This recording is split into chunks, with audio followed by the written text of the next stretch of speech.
गर्भ में कौन गया?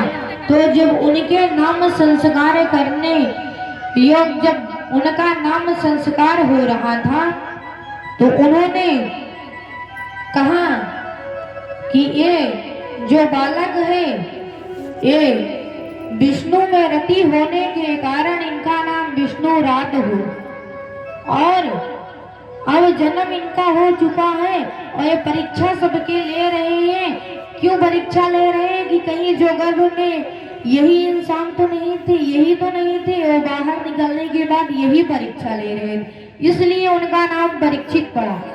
इस प्रकार से कहा कि ये जो आपका पुत्र है ये बड़ा गंभीर है और बड़ा यशस्वी और तेजस्वी, समुद्र के समान गंभीर और इक्ष्वाकुओं के समान प्रजापालक, ये बड़ा धर्मात्मा है, लेकिन इसकी मृत्यु सांप के डसने से होगी। इस पर उनको बहुत दुख हुआ और बाद में बताए कि नहीं, आपका पुत्र ने ऐसा भगवान में चला जाएगा, ऋषि मुनि में चला जाएगा और धर्म के द्वारा जाएगा। इस प्रकार से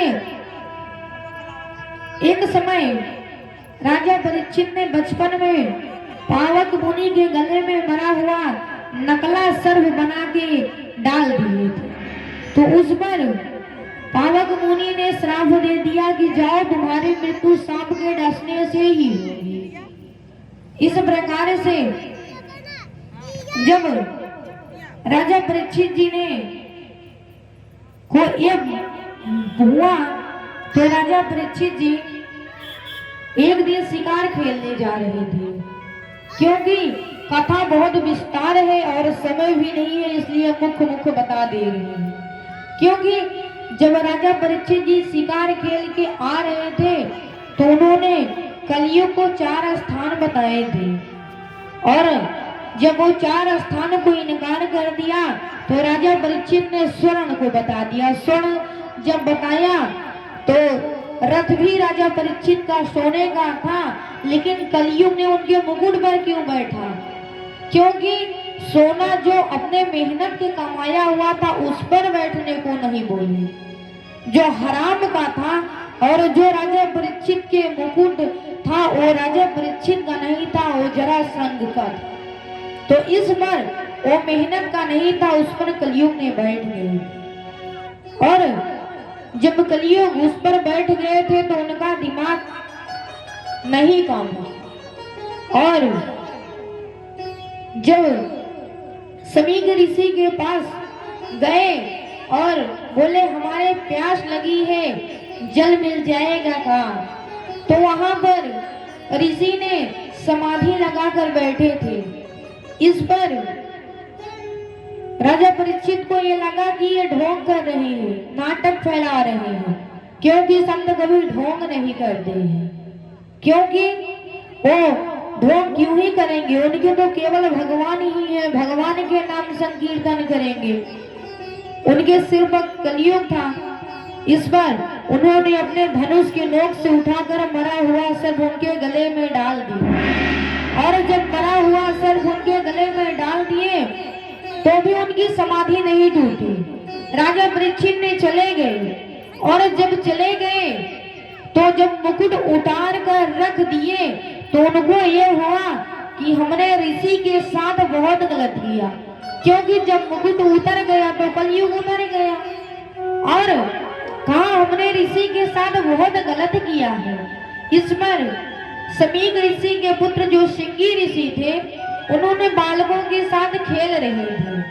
जब उनको ये मालूम हुआ कि हमारे पिताजी के गले में मरा हुआ सर्प राजा ने डाल दिया है, तो उन्होंने तुरंत कौस्तुभ नदी से जल लिया और श्राप दे दिया कि जाओ राजन, आज के 7वें दिन तुम्हारी मृत्यु होगी सांप के डसने से। इस पर जब अपने पिता के पास सिंगी ऋषि ने रोते हुए आए, और जब रोते हुए आए तो पिताजी की समाधि टूट गई। जब समाधि टूट गई तो बोले कि क्यों रो रहे हो? भला कोई पुत्र बर्दाश्त करेगा अपने पिता के अपमान? उसी प्रकार से सिंगी ऋषि भी अपने पिता के अपमान देखकर रोने लगे और बोले, पिताजी, हमने राजन को श्राप दे दिया कि जाओ, आज के 7वें दिन तुम्हारी मृत्यु हो जाएगी। इस प्रकार से जब ये बात ऋषि ने सुना तो अपने पुत्र सिंगी ऋषि को बहुत फटकारा, बोला, राजा बहुत धर्मात्मा थे और एक छोटी सी गलती से तुमने राजा को मृत्यु दंड दे दिया, आपने बहुत गलत किया।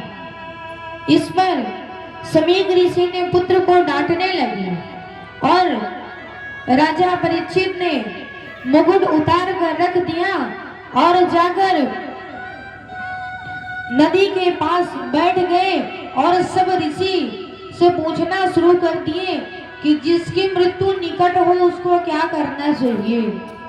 तो सारे ऋषि मुनि परीक्षित जी के पास आ गए थे। उस पर परीक्षित जी ने कहा कि हे मुनि श्रेष्ठ, हम